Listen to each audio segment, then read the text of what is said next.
Assalamualaikum warahmatullahi wabarakatuh. Perkenalkan, nama saya Hanifah Andrika Wijayanti.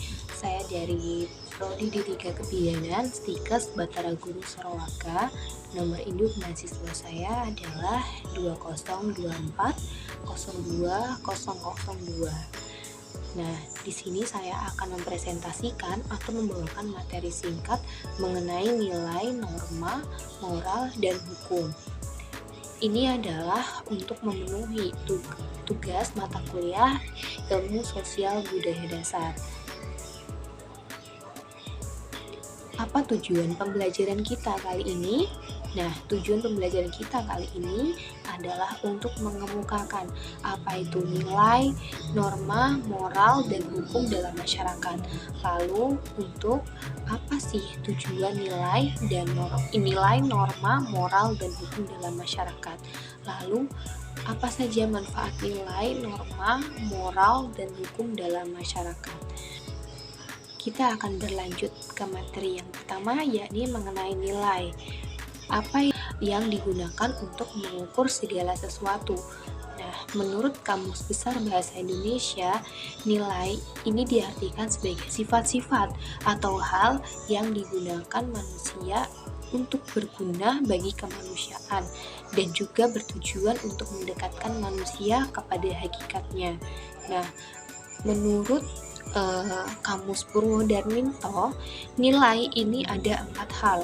Nilai itu yang pertama adalah harga untuk taksiran, lalu yang kedua adalah harga untuk sesuatu, lalu yang ketiga adalah angka atau skor, lalu yang keempat itu adalah segala sesuatu yang berguna bagi kemanusiaan. Nah, kenapa sesuatu hal dikatakan bernilai? Nah, apa sih yang membuat sesuatu itu bernilai? Nah, sesuatu itu dikatakan bernilai apabila memiliki sifat. Yang pertama itu adalah menarik, lalu menyenangkan, lalu berguna, dan kita masuk apa itu nilai menurut Profesor Notonegoro. Nah, menurut Profesor Notonegoro, nilai itu dibagi menjadi 3. Yang pertama itu adalah nilai material, lalu yang kedua adalah nilai vital, yang ketiga adalah nilai kerohanian. Nah, apa sih dari ketiga nilai ini maksudnya? Nah, nilai material itu adalah segala sesuatu yang berguna bagi fisik manusia. Yang misalkan makanan, minuman, lalu ada pakaian, ada transportasi, alat elektronik, lalu yang berikutnya adalah nilai vital. Nilai vital ini adalah segala sesuatu yang berguna untuk menunjang kegiatan manusia. Nah, yang pertama, misalkan untuk pelajar itu membutuhkan buku dan alat tulis. Lalu untuk pedagang itu membutuhkan alat hitung atau kalkulator dan juga timbangan. Lalu nilai yang ketiga ini adalah nilai kerohanian. Nilai kerohanian itu adalah segala sesuatu yang berguna bagi batin manusia. Nah, nilai kerohanian itu ada 4 hal. Yang pertama adalah nilai kebenaran, lalu yang berikutnya adalah nilai estetika, lalu yang ketiga itu adalah nilai kebaikan atau moral, dan yang keempat itu adalah nilai religius. Kita akan masuk ke materi yang berikutnya, yakni mengenai moral. Moral itu apa sih? Nah, moral itu adalah gagasan atau ide yang dianut seseorang tentang apa yang baik dan buruk. Nah, biasanya kalau moral itu mengenai perilaku dan sikap hidup dalam masyarakat. Nah, moral itu juga bisa diartikan sebagai budi pekerti, akhlak, atau kesusilaan kita.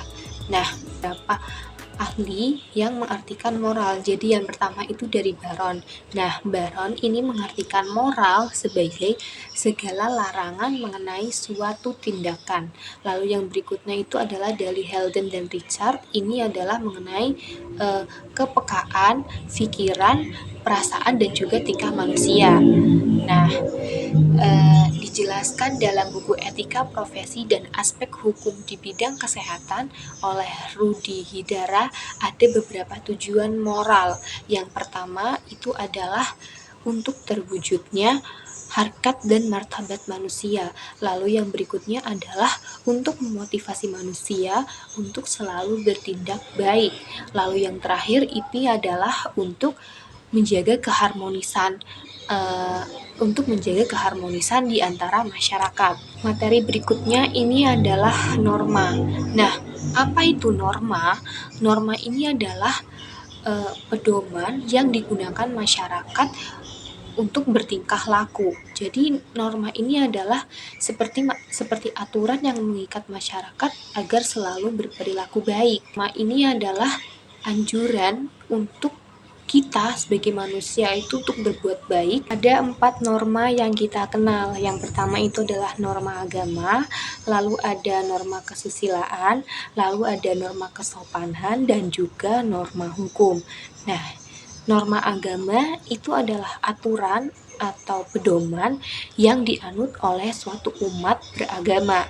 Nah, norma agama ini ada beberapa contoh norma agama seperti kita berbuat baik kepada sesama, kita menghormati yang lebih tua, larangan untuk berzina, larangan untuk melakukan perjudian, penipuan, menfitnah, dan juga sebagainya. Nah, untuk apa norma agama ini diterapkan? Jadi yang pertama itu untuk menjaga keharmonisan antar umat manusia. Lalu yang berikutnya adalah untuk membimbing manusia agar selalu berbuat baik dan menghindari sesuatu yang jahat. Lalu yang berikutnya, yang terakhir itu adalah untuk saling menjaga hubungan baik, menjaga ketertiban, menjaga keharmonisan, dan saling menghormati. Yang berikutnya adalah norma kesusilaan.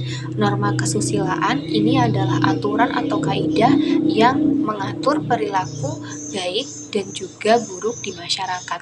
Nah, norma ini itu bersumber dari hati dan nurani, juga nilai moral dalam masyarakat.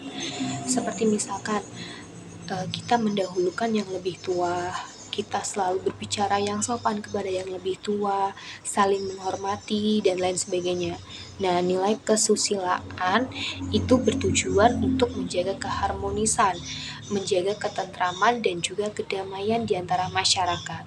Lalu yang berikutnya adalah norma kesopanan. Norma kesopanan ini adalah aturan tidak tertulis yang mengatur perilaku atau tutur kata yang dianggap baik dalam masyarakat. Nah, norma ini tuh bersikap relatif. Kenapa? Karena kesopanan, kayak tingkat kesopanan di tiap daerah itu berbeda-beda, tergantung dari tempatnya, tergantung dari di mana kita berada, lalu tergantung dengan siapa kita berbicara, dan tergantung dengan lingkungan atau waktu. Hukum. Norma hukum ini adalah aturan yang dibuat oleh pihak berwenang atau instansi negara yang digunakan untuk mengatur pola perilaku di masyarakat. Nah, norma hukum ini tujuannya itu adalah untuk menjaga ketertiban, terus keadilan dalam masyarakat, dan juga untuk menegakkan hak asasi manusia. Nah, apa saja contoh dari norma hukum? Nah, yang pertama itu adalah seperti peraturan pemerintahan, lalu ada undang-undang, lalu kitab undang-undang hukum perdata atau KUHP, dan peraturan tidak tertulis. Nah, peraturan tidak tertulis ini adalah aturan dalam masyarakat yang diturunkan secara turun-temurun, seperti misalkan dari mulut ke mulut.